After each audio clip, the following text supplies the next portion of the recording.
Welcome to this podcast. This is part 1 on the safe use of AI in clinical practice. There is a lot of chatter, particularly in primary care, about how AI can really help relieve some of the pressure which is desperately needed in our sector. But how safe is it really? And where are and what are the fishhooks? Is privacy actually an issue? In this episode, we will look at the use of AI in clinical practice through a medico-legal lens. My name is Dr Sam King and I'm a medico-legal consultant with MPS and I'm also a GP. I'm very pleased to be joined today by Dr Karl Cole, who is a fellow GP and specialises in information systems and communication in our sector. It's nice to have you with us, Karl. Thank you. And we've also got Mr Joe Fitzgerald, partner at Watt & Carney, our panel law firm. Joe specialises in cybersecurity and privacy, and he's provided MPS members with invaluable legal opinions and assistance with cyber attacks and other gnarly privacy issues. Welcome, Joe. Thanks for having me, Sam. Great to have you here. And also we have Dr Lucy Gibbard, who's a fellow medico-legal consultant with MPS and a GP in Taranaki. Nice to have you too, Lucy. Hi, Sam. You know, AI is a growing and very fast-moving area of the tech sector, and it seems very futuristic and a little anxiety-producing, I think, for most of us, especially if you've watched any of the Terminator movies. We think of Skynet, right? But today we're going to unpack some of the jargon and explore the potential risks and how clinicians can use AI safely, setting out questions we should answer before we use AI. So let's get started. Joe, I thought I'd ask you to kick off. You know, the phrase AI is used to cover a range of technologies. Would you mind just explaining to us the terminology that we use? Yeah, that's quite right. The term AI has grown over time and now covers sort of all manner of technologies. It's a real catch-all, but really what we're talking about when we're thinking about AI is computer systems doing things that seem like intelligent behaviour. So that can be a range of things. You know, we can be talking about finding patterns, putting things into categories, triggering actions based on an information, automated processing. There's been so much written about the definition of AI, what it actually includes, but I think it's helpful to think about it really as two things, and a distinction that I think is useful is that between narrow or weak AI and general and strong AI. So narrow or weak AI is automated processing programs, AIs that are designed for specific tasks. They're very good at being trained up to do particular things, but they lack sort of the broad cognitive abilities that we might associate with kind of true, human intelligence. Compared to general or strong AI, when we're talking about the Terminator, that's the kinds of things I think we envisage and we see in movies. So I'm assured for the most part hypothetical, but programs or algorithms that can learn, understand, apply knowledge in a way which is pretty close to the way humans do. So really, when we're talking about AI, it may seem fanciful, but the application of narrow or weak AI is pretty widespread. I think something else that sort of warrants just mentioning when we're talking about AI and actually scoping it, what we're actually talking about is that the Office of the Privacy Commissioner has provided advice, and they've identified 5 things that they're particularly interested in when they're talking about AI. So machine learning systems, so those are systems which develop or refine processes using training data. Classifier systems, so systems that can put information into categories, talking about captioning images and those sorts of things. Interpreter systems, so taking noisy input data, things like deciding what words are present in human speech. Generative systems, so ChatGPT is a fantastic example of this, been very popular in the news, programs that create text or images or code. And finally, automation, so anything which takes away tasks that were completed by people previously and automated them. So I think when you break it down in that way, we see we're actually not talking about sort of far off sci-fi technology. We're talking about things that we interact with in everyday life. And I know that people talk about large language models. Can you just explain what that is? Yeah, absolutely. So large language models are a subset of AI. It's actually, in the scheme of things, technologically, something that's been around for quite a long time, but has become more prominent recently. So basically, algorithms, computer programs that are trained using large data sets to perform specific tasks. So we see this in terms of software that can classify text or images, answer questions, summarize document, generate text. These have been broadly available for a long time. Anything which can be used to recognize voice or speech patterns, these sorts of things. The other term, I suppose, that we should mention, just because it's quite buzzy, it gets mentioned in the media quite a lot, is generative AI. I've probably pronounced that wrong, but it's an umbrella term, really. It's used in relation to ChatGPT and these chatbots that we see online, and it's really any AI that has the ability to generate content. So large language models are a type of generative AI. They take large amounts of information, process it all, make connections between that information, and then use it to produce new content when prompted. There are sort of other kinds of AI that fit into this category, but I suppose that's the other thing to note when we're talking about large language models is that the output technologies tend to come under this framework of generative AI. So is it the generative AI that learns as it goes, depending on what data is input into it? Effectively, the generative AI is the output facility of the large language model. So you have a large language model that is effectively the model which is trained using large amounts of data. The generative element of it is the output. So you are then, there's a system of what's called transformer models. You can Google it all. It's all very interesting, but it gets very complicated very quickly. And the generative element is the part which allows us to put in inputs and receive outputs, such as you might when you're using Bard or something like that online. Okay. But it needs that feedback to say that's a good result, that's a bad result. Exactly. And we're not doing that. It's been done for us. And that's the bit that's interesting is how that was done. Yeah. Karl, there's been a lot of discussion in primary care around using programs that help you write your clinical notes. The most popular, I think, is Nabla Copilot, which some GPs are using already. I'm sure there are a few others out there. I think that would be classified as a narrow, is that right? A narrow Yes. form? Okay, and so you've got a lot of experience with it. Would you mind just telling us what your experience is, what you see as being the good things about it, perhaps some cons that you see as well? Yes, thanks. I was one of the first to try various dictation tools and gave up with them probably pretty quickly, and tried lots of things in my career in IT and in various fields. And this thing I tried back in March was one of the first times I went, this is really going to be huge, because it fell right in that it is going to save time and increase quality. Someone like me who does struggle to write some good long notes, but also likes to talk to the patient, explain things, it's a double win, because it's actually recording what you do into a transcription, and it summarises that, and it does not use this generative problem where you don't know where the stuff's coming from. You can see it coming up in the notes, in the words of the patient, in the language they used. And if you explain to them, this is what we're going to do now, and I think that, and like I've always practiced to make sure they understand what's going to do next, that's all beautifully recorded as well. So you guys say, we're going to do some lab tests. In 2 weeks, if this doesn't get better, you're going to come back. That's all noted in a nice laid out way. And then the thing that I found really, really wonderful, and it's sort of been used more, and it makes me feel like it's unsafe not to use it, is the ability to put patient notes, especially for the complicated ones where you've actually dealt with 8 things with your 87-year-old who's got many things going on at once. It can sum up what to do next, because we all assumed they understood beautifully what we had told them to do in our 10-minute consultation. They nodded and smiled, but they really went away quite confused, even if they really trusted you.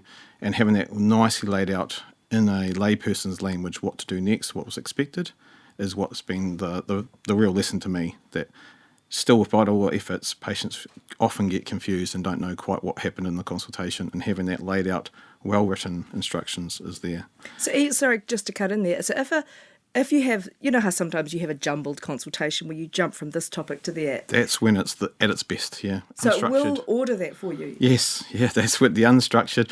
But Sauna, yeah, that's the arthritis, yeah, that bruise is because you're warfarin, that's what's happened, yeah, okay, but what's happened with my heart? Oh, the cardiologist, you should go to that appointment. It's very important you turn up to the appointment next week. Oh, yeah, but my daughter can't take me. Please arrange to go there, and it orders that all. And one experience I had, 8 points, assessment, what the problem was, what the pain was with each one. And I went through the 8, and yeah, we did do that. And I wouldn't have typed all that up. So the summative part of that, when you've got a good transcript, is the 2 bits that are most interesting to me. And that sounds so narrow, but to us who are time pressured, who are going for the recordings, it's just the time saver. And the cognitive load of not having to then write, and the distraction we'd had up till now, when we didn't think we were distracted, but we're trying to touch typing, listening and talking and looking at the screen. the feedback from patients has been that you look less stressed, you're actually looking at them. That's been great. And now I've actually done my skin surgery. I'm actually dictating while I'm talking to the patient. It's done the notes at the end. This is a large cyst. It looks interesting. And then at the end, you get used to sort of quickly saying, we'll send it away to histology and all that stuff. It's written for you. So just to clarify, because I don't use it, it doesn't come straight into the PMS, does it? Thank you, yeah. So the important point there is why there's a lot of products coming out, and I steer away definitely from ChatGPT, is the products I'm looking at, and Nabla Copilot be one example, is they've designed it for medical with privacy from the ground up. So first thing, it's got nothing to do with the EHR. It's a separate tab in a browser. Sorry, what's the EHR? Electronic health record. Okay, all right. Your PMS, your patient management system. Patient management system. Okay, yeah. So it's external to the computer system that you're running on your program. Yeah, it runs inside your browser, like going to a website where you might do for your internet banking or something like that. Very secure. Do you need extra equipment? Do you need a microphone or a... Well, that's fascinating too. The really, but it caught me by surprise is how good the transcription, after using Drag and Dictate for years, was in a very normal web-based microphone. And most of us have got reasonable microphones from the COVID experience and having to get some microphones in a week.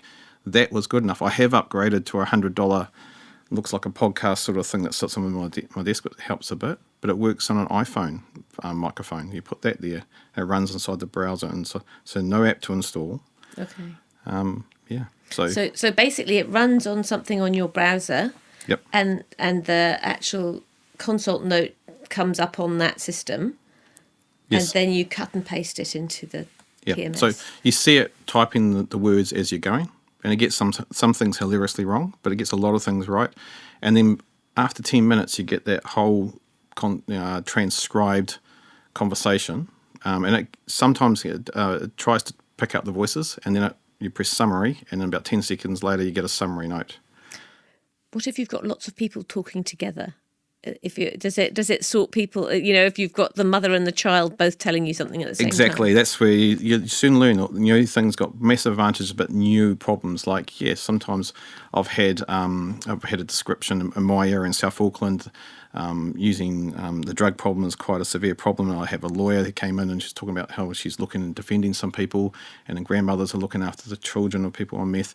And then it summarised up saying that this person was a meth addict, and she wasn't. We're just talking about the problem. Okay, so when you ever go off on a bit of a tangent, or you think that sometimes you can confabulate those two things together, which I do like to say is not confabulation. This is statistical probabilities of words being the right words, and it's not a thing. It's not emotional.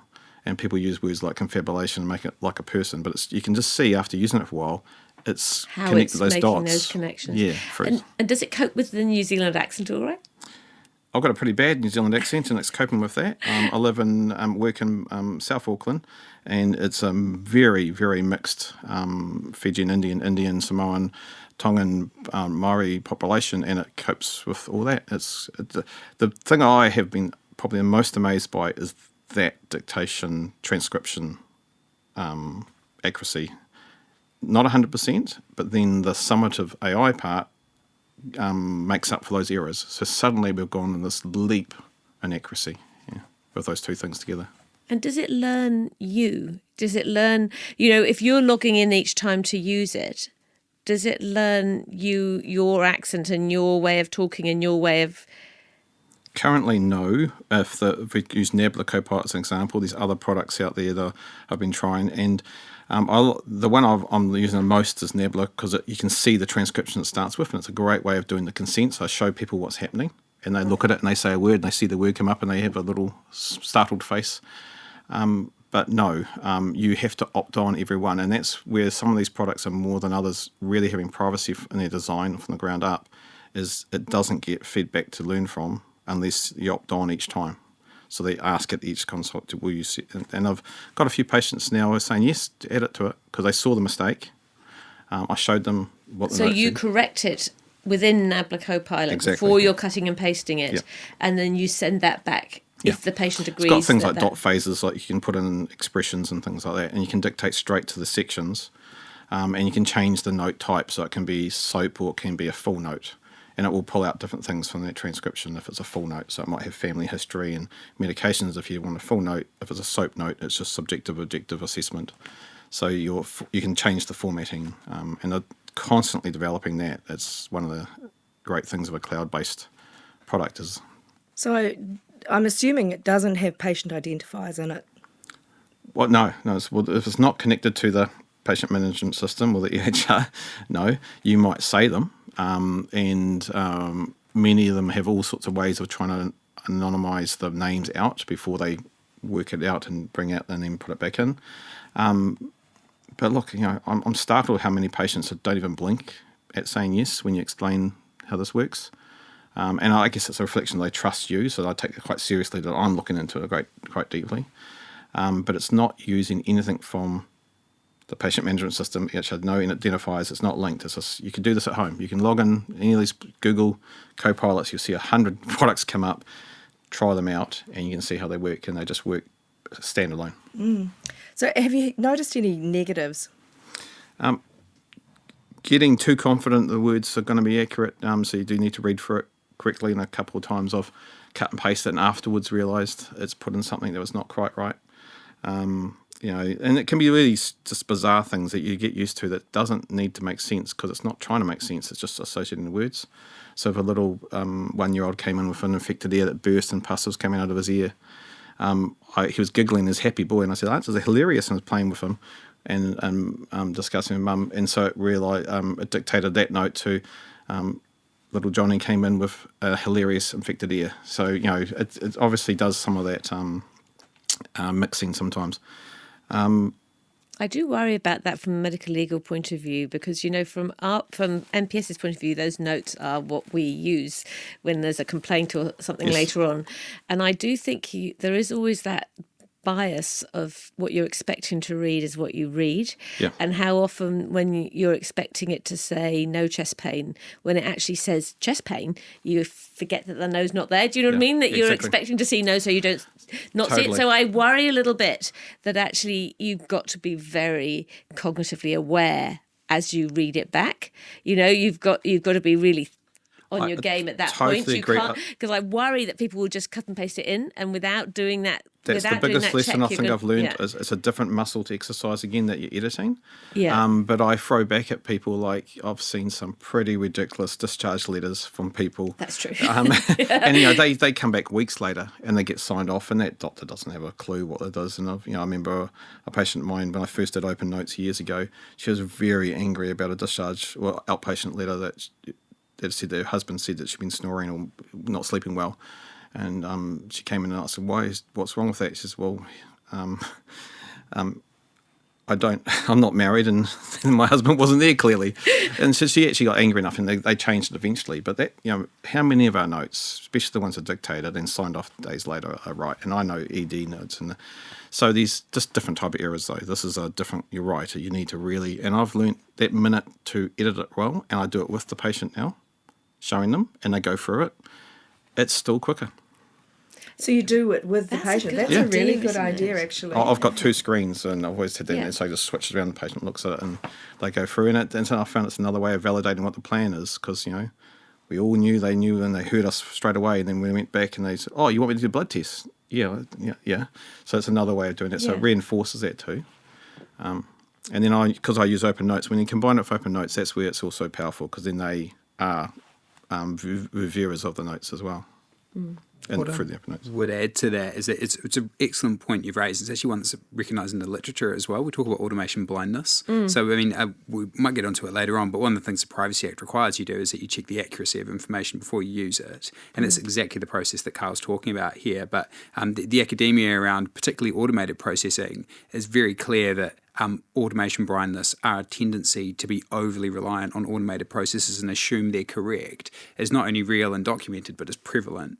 So when we are implementing these systems, and one of the real risks, one of the things we really do need to address in a very practical way, what processes and procedures do you have in place to make sure that that checking is meaningful? And given the number of patients you're going to be seeing is consistent across a day, a week, a month, right? It's, so that is an area that will grow and change. And I think it's going to be a theme coming out of adoption of these technologies is the position now is all well and good. The principles will stay the same, but practically what you need to be doing is going to be updated over time. And I think the tricks and the tips and the measures we start putting together to deal with things like automation blindness are going to be, it's going to be moving fast, isn't it? It's something we're just going to have to keep learning about how to do better. Yeah, it's new eras and new muscles to exercise.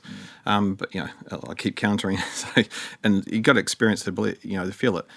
The blindness we had beforehand is the only record was the doctor's record, sometimes the night later or days later, as they interpreted it in their voice, not the patient's voice. So what kind of blindness do you call that?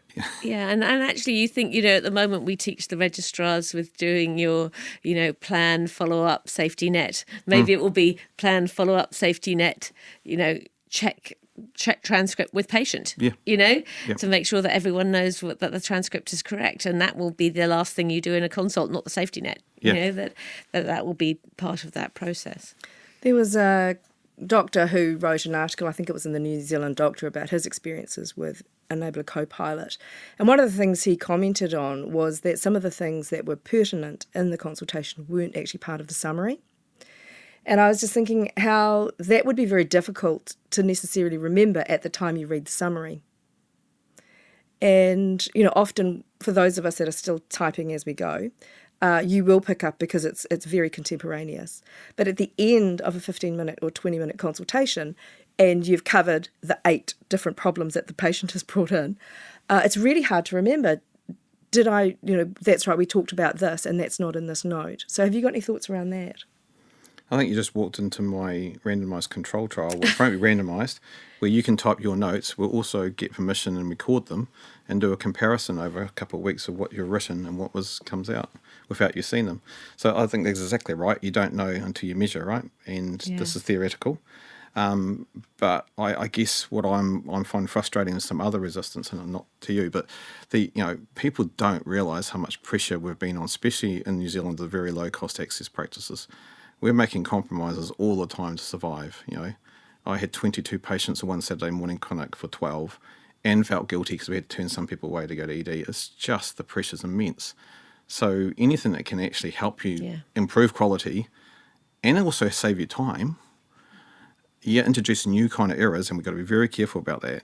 What about the errors we're doing right now? Yeah, no, that is very true. I do think, sometimes you do look back at your notes and you find that, oh my goodness, I didn't record any follow-up or safety net or anything because that day I was doing something else and, and then it's not there.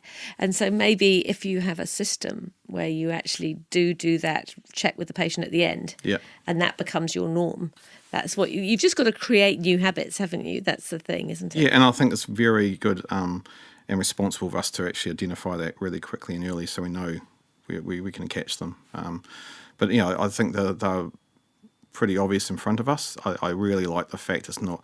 I would never go near anything at the moment that automatically puts stuff back, automatically makes diagnosis without being checked by a human. I think that's madness.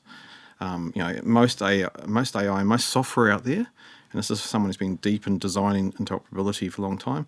If it was an aeroplane, I would never get on it and fly in it. It's just not got the testing, it hasn't got the robustness, it's unregulated. But this, at least, is like a grammar checker, a tool, and you're still responsible for that. And I think as doctors, we also have as aware as you can be of our own biases and how that works on us. So, but it's an aid, and you're still responsible for it. Yeah, and the HDC will hold you responsible for it. That's the bottom line with it. And it will be really interesting because obviously we're not there yet, but the day will come where the doctor will look at that note and say, oh, well, I didn't edit it very well. That's what Nabla Copilot, but actually that isn't what happened.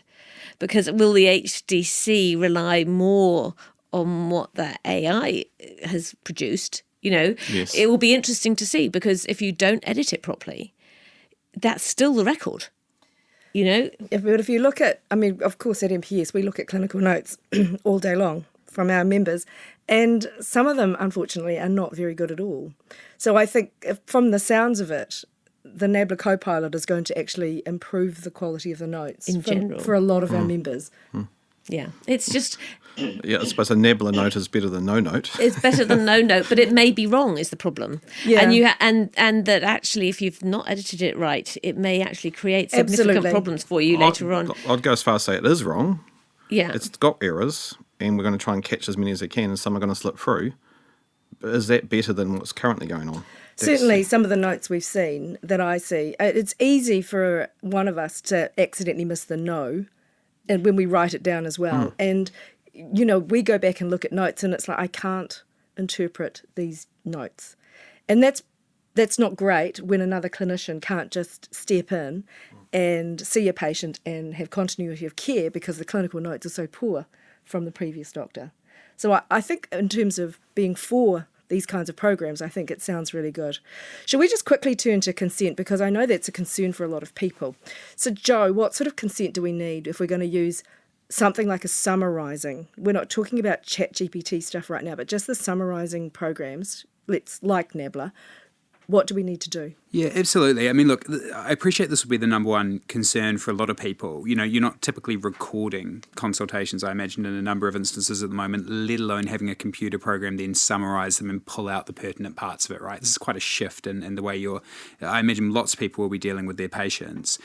Our privacy legislation and the Health Information Privacy Code aren't built around a concept of requiring consent for every little tiny thing ever. We'd never get anything done, right? Like, just wouldn't happen.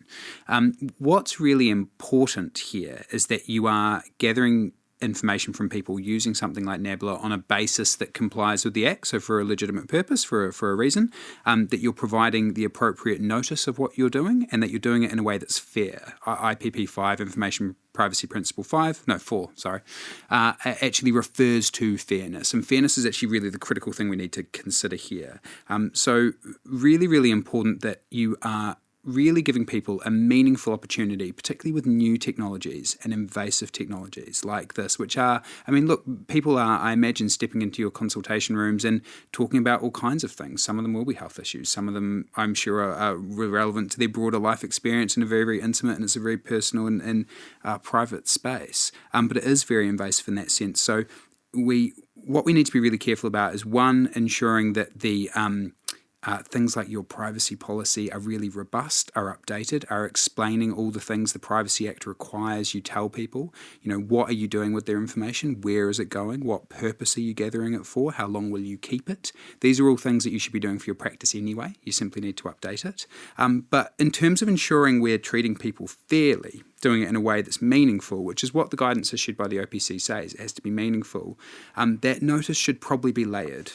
You don't really want it being buried in a privacy notice itself, you know, and then best practice around notices, layered noticing. So I mean, for example, it would not be a bad idea at all to have some visible notices around your practice saying, we record sessions with Nabla Copilot. You know, you make it really visible. And then, Karl, you've raised the point as well. When you're engaging with people, particularly while this technology is new, once it becomes commonplace, societal norms around this are going to change. But you raise it with people, you know, hey, I'm going to be recording this session with Nabla Copilot. It allows me to do my clinical notes automatically. I'll show you the notes at the end. The recording's only kept for blah. And then what that does, and the OPC is specific about this, it gives people a chance to opt out. It gives people a chance to say, I'm actually not really that comfortable with that. Can you turn it off? And that's simply going to be a case of not recording it and going back to doing notes the way you used to. So we don't necessarily, I mean, when you are updating your privacy policy, you know, you should be letting people know that there's been a change to it, but it's not a case of every time someone comes into your consultation room, you need to put a contract in front of them and say, sign the Nabla Copilot contract. But you do need to be giving people sort of meaningful notice that probably should be layered. It should give them a meaningful opportunity to opt out.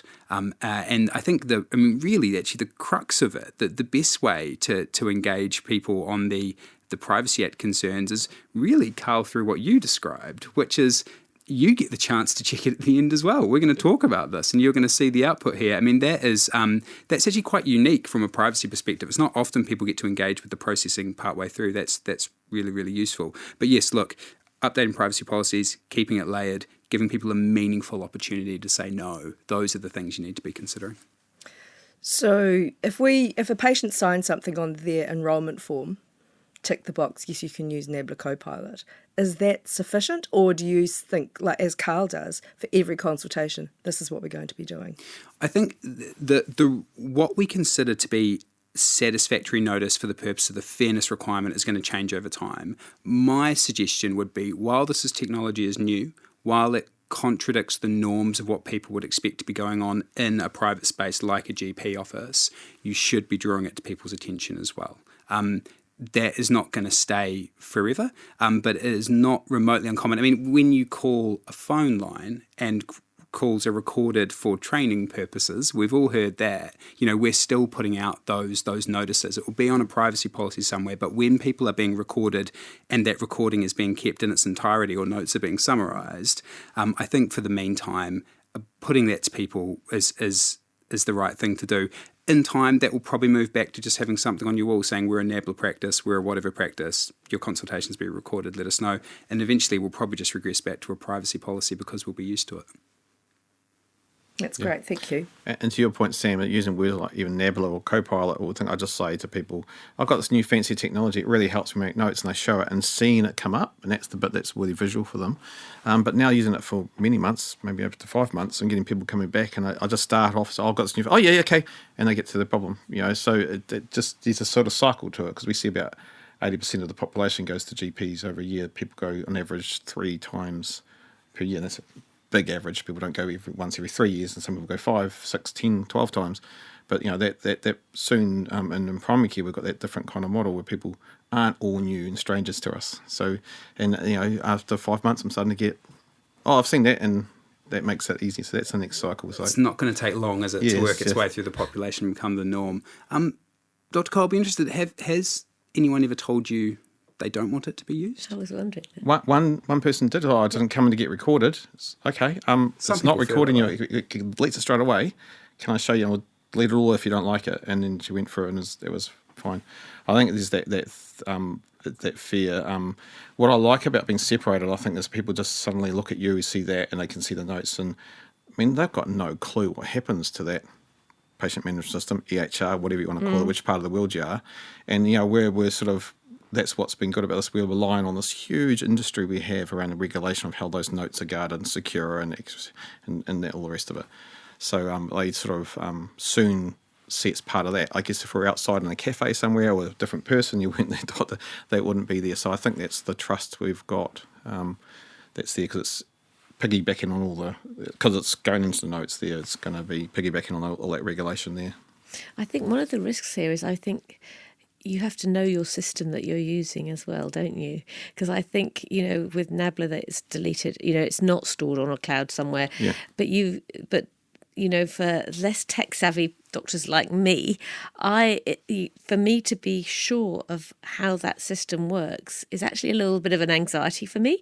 If, I think with Nabla Copilot, there's been enough talk about it, and I kind of understand that. But if the next one comes out, or the next one, and there's a choice of 10, do I really know how each of them is working and what happens with that data in each particular system? I always think that's actually a bit of a risk, because we may end up being too trusting that we know the system, how Nabla works it, so maybe we'll think the next one will be the same, but it won't. Absolutely. And that's one of my anxieties is, oh goodness, I haven't got enough understanding of the whole area to be able to judge a system. If someone's telling me that Nabla deletes it, I hope I assume they do. You obviously know much more about this, and you're assured that they do.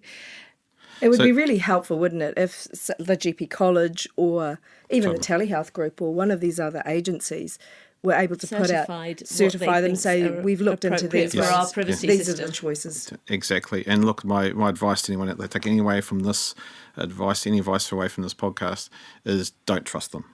It's an unregulated environment. They are not, you can't trust them. You need a third-party assessment, right? I'm reassured the fact I've got patients, you can almost do anything. You can publish things on the internet with patients' consent, and they do understand what you're saying. And also that Kaiser Permanente have got them and had a thorough view of them, and these other things being reduced out with that, that they actually have been established in other really respectable institutions who've obviously not stupid. On their due diligence but to make we sure all it's safe. should, and the jurisdictions are different, so we've got different laws here. But the privacy protection in Europe is pretty damn strong. Tight, the new yeah. way, so we, but that goes for all software, and it's like looking back on cars in the 1970s. The regulations now are tighter, but not all the software that's been in our hospitals anywhere comply because they were built 20 years ago. So I think people have got in their head that IT software is an unregulated environment, and you don't have a third-party person who's checked it before it's come to you. So the buyer beware principle is massive. You have to have some sort of third-party approval of that.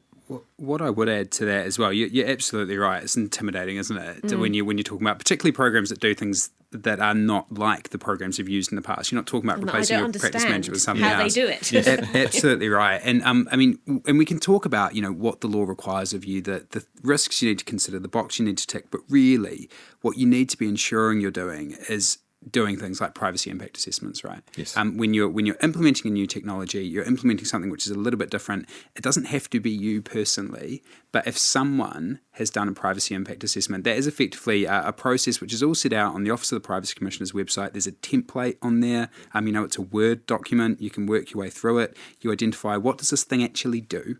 What do each of the privacy principles say? What does it mean for each of those? What are the risks? How am I going to deal with those risks? And then, am I still comfortable using it? That's a process that can help you start to engage with, how do I know this is okay? And it's part of the reason I thought at the start it would be helpful to set out the different kinds of AI to really emphasize these things that exist on a continuum, and it's something, Karl, you've mentioned a number of times here, right? Something like Nabla, data stored locally, deleted, is not passed back to Nabla in France. All happens on your own systems as you're able to check it as you go, versus something like ChatGPT, which is effectively throwing information into the great unknown and you get something back, but you don't know what happens to it after that. Wildly different things from a risk perspective, right? We are talking about, the other end of the continuum entirely. Yeah. So that's really, I think, one of the key considerations, think about an impact assessment, but also, how much control do you really have here? And I know the technical language can be intimidating, but if it's a case of, I put it into this cloud program and then I'm not entirely sure what happens to it, you probably should be giving some very close consideration as to whether you're doing the right thing. I like Sam's idea of somebody else actually doing that work and advising, because I think it's beyond the capability of the majority of doctors in New Zealand to actually understand what the language is about. This is where the collaborative should happen. Working in a large shared agency of IT across all.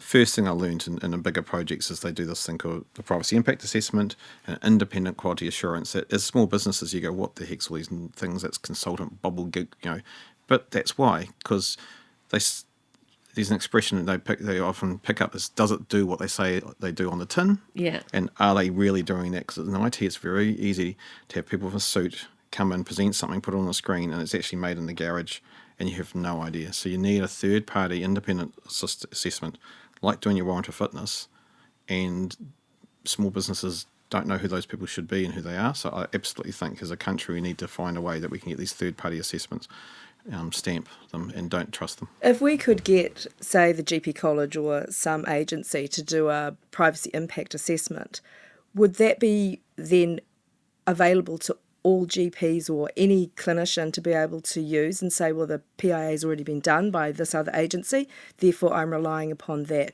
Jodie, would that be sufficient? Yeah, it's a really, really good question, because as you point out, it would be practically the best way to deal with all this.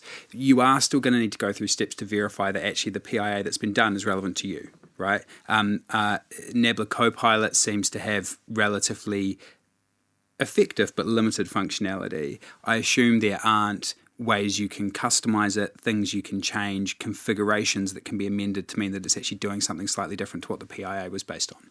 So you would almost certainly want to review that PIA and assure yourself that, yes, I am using this in the same way. Yes, the risks they've identified are the same. Yes, I do actually agree with the conclusion they've reached. But even that is a far less arduous undertaking, isn't it, than what we would propose if you did it from scratch. So I can't see any reason why you couldn't rely on it, but you would just want to satisfy yourself that you're actually talking about the same thing. Okay. Like a checklist that this is what you say. Because it uses some, lawyery kind of language that I was reading that and go, oh my gosh, yeah. Like for ChatGPT, I went to look to use it about a year ago, and I just clearly went, nope, that's not going to pass. I'm not even start, and clearly, why, as you explained.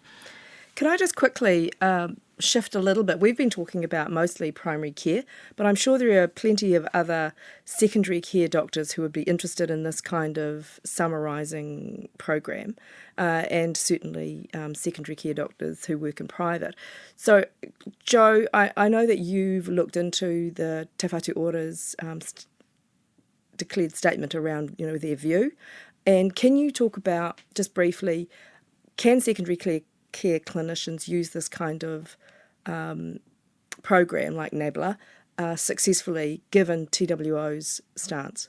Yeah, it's a really good question. So Te Whatu Ora has issued a statement. It's available on the website, effectively saying, and it's focused on generative AI. I mean, what it seems to have been in response to is these publicly available resources like ChatGPT, where, as I say, we don't actually know where this information is going, reading between the lines. And, I mean, I would commend that statement to people. It's actually a well-reasoned view. And what it's effectively said is, we don't think these things are safe. We don't really think people should be using them. We have an AI group that's been set up, and if you want to be using it, you need to submit an application, or I believe there's an online web portal, so it can be reviewed by the group. I do think what we're talking about here is ever so slightly different. I mean, going back to those types of AIs again, we're talking about a structuring and a classification system. So what things like these automated note-making tools do is they take noisy data, human speech, they turn it into written language, which takes a large language model. It takes a model that's been trained by data, but it's a closed loop. And then it takes that raw output and it structures it into clinical notes based on the parameters you've set.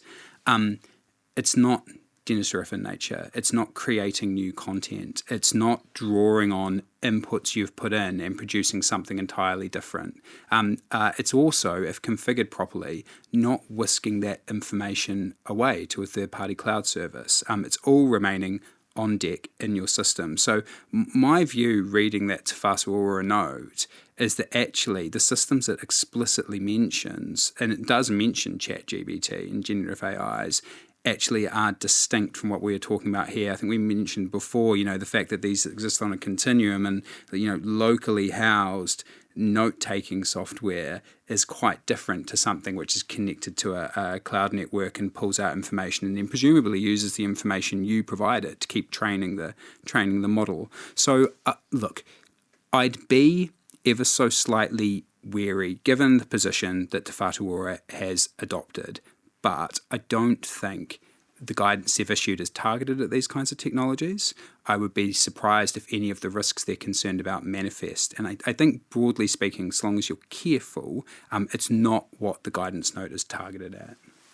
As you might know, tell me if it's getting too technical, Sam, there is a software as a device laws going all around the world. It's coming in the UK, and that defines the software as a medical device legally, and that means it has to go through regulation. It's the first time health software ever will, and there's grades of that too. So you could apply that to this, and it would be the lowest risk grade. So we're sort of waiting for that. It will take years, but it's coming, where they will have to go for some sort of, FDA kind of approval. Thanks, everyone. It's been a very interesting discussion. So we've really focused on the summarising program, which most people, it's a Nabla Copilot, and I know there are others out there. And probably from what I've gathered, the main things to consider, there are lots of benefits of it, and saves time, you get more focus with the patient, and it can often write better notes than we do. But you do need to think about the privacy. You do need to tie down the consent, and the consent at this stage should be multi-layered. And that it's really important you shift into a different area of your brain when you look at it to ensure that it's an accurate record of what has been written. And that means to make sure that you notice the errors, but also what has been excluded that probably does need to be part of the record. That's fantastic. So we're going to leave it there, and we will continue in part 2 on AI.